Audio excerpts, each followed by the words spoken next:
I'm Dr. Patricia Grosse, and this is Finlandia Fridays.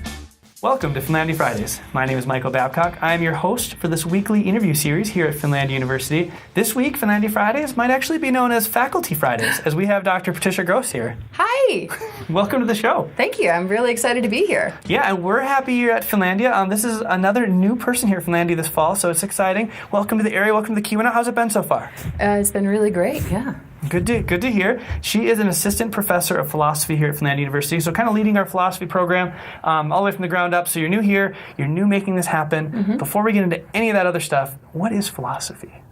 That's a really great question. That's a really good question to ask in a philosophy class, because then you can get into the real deep stuff. But here, very simply, philosophy is the love of wisdom, right? So philos means love, kind of like a friendship love. Sophia means wisdom, so you just smush them together and you get the love of wisdom. Philosophy is the first science, it's the first language arts, it's the first marketing, it's the first of all the faculties. So by first I mean it was the first, like the first in Western thought. So philosophy is love of wisdom, so if you love wisdom, you love philosophy, and you should take my classes. I love it. That's a really cool way to define that. That's a nice little marriage. So talk about what students get out of being a philosophy major. So students get a lot of things out of being a philosophy major.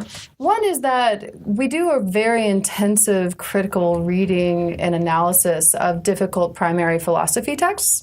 And so these texts range from texts that are focused on ethics, which is how I should act, texts that are focused on epistemology, how do we know what we know, texts that are focused on ontology, which is, let me make sure I pronounce that correctly, yes, ontology, which is the study of being, so how do we actually I thought that was a study of Ontonagon. I was kind of excited. It could be, actually, yeah. Ontonagon ontology could be a new form of philosophy that we work on here in the Keywanal. And it goes on and on. Phenomenology is the study of our experience of the world, so not just the study of an object, a phenomena, but also my own experience of that object. So in some ways, we've got a philosophy of technology that might be involved with the study of phenomenology. Existentialism, existence precedes essence. We're thinking about the way that we exist in the world and how that affects our understanding of the world. So we have all these very different, many different types of philosophy. And what we do in a philosophy major is we learn these different kinds, maybe not all of them because it's a big field. It's been around for many thousands of years, so there's a lot to learn. But we'll take a kind of a pickaxe at it, and we're going to try to learn as much as we can about it. But you're learning, critical engagement with texts, difficult primary sources. You're learning about the history of many different periods, many different places and periods and times, not just the history of philosophy, but the history of the kinds of spaces in which people are writing in, because writing doesn't come from nowhere.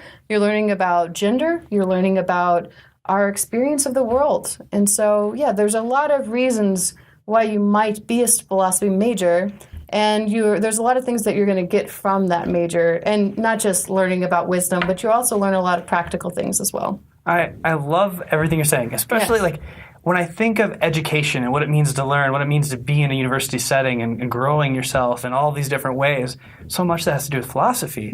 And we're looking at a 2018 education world where people are so focused on what it means to get a career afterwards that a lot of people, when they hear all these things, are like, well, you could do that on the side. Yeah. But what kind of things would you tell somebody when they say that to you? First off, that. Yeah. So you can do it on the side. It is very true that you can read philosophy on the side. Being a philosophy major gives you the opportunity to have a space to think about issues like, what is it to be a human in this world? What is it to act correctly? You can think about these issues in a particular organized, focused space, because really, for the most part, if you're going into business, you're going to be learning the skills of the business that you're moving to in the business. If you're going into marketing, things are changing so quickly that you're going to be learning a lot of your skills in in the field itself.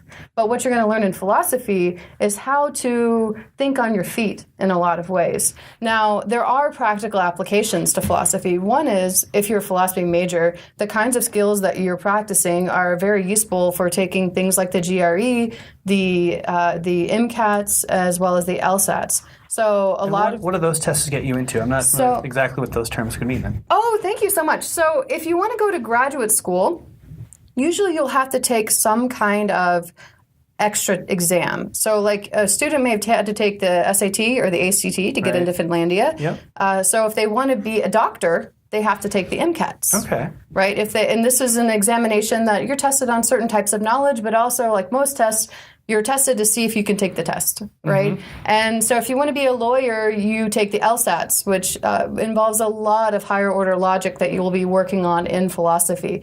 The LSATs are famously difficult, as well as the MCATs. And then if you want to do almost any other type of graduate programs, psychology, philosophy, sociology, history, going into almost any other type of program of higher learning, you'll be taking the GRE, which is a more general test that's on English and mathematical skills. That's kind of like the SAT's big brother, or big sister. And so in that case, you would be taking the GRE, and the philosophy would help you with that. The philosophy major would help you with that as well. So many people are able to take those exams in they're able to do better on those exams because it's like they're taking an exam prep their entire major with the philosophy. Right. It just prepares you for that.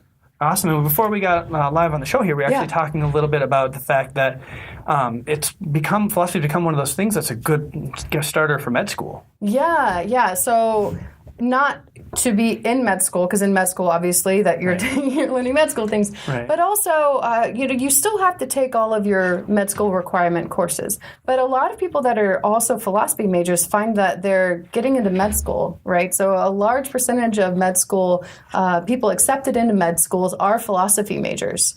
And I think it's because they are learning the tools and the skills in the philosophy degree to help them navigate all the different types of things you have to do in med school. Yeah, and we'll have a link to learn more about what that means in the show notes.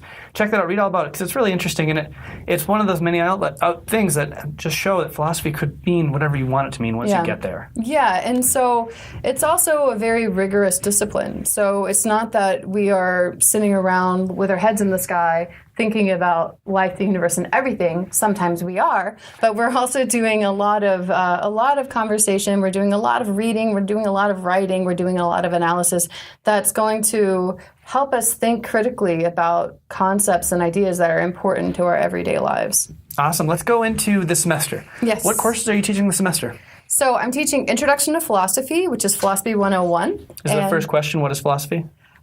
That's a really good question. I'm trying to remember how I started, but I don't know that I started with what is philosophy. I think I started with what's a good life. Oh. Why are we here? Which is more important. Yeah. So the idea behind ancient philosophy is usually what's a good life? It's this. And by the way, it just happens to be a philosophical life. So it just so happens that all these philosophical engagements with the question of what is the good life, it leads you to philosophy. Right. And we're, of course, going to be critiquing that a little bit in Introduction to Philosophy. I'm also teaching ethics, which is Philosophy 212. So Philosophy 101 is offered every fall.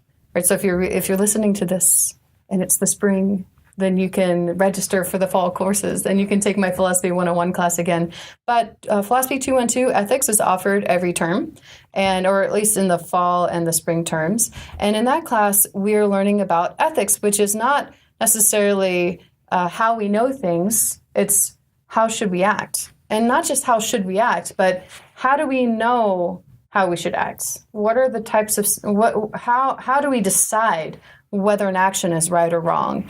And so that's my second course. And then the third course I'm teaching this term is the Philosophy of Sex and Love, which my grandmother, who is 87 years old, said to me, "What? You're doing a course on philosophy of love?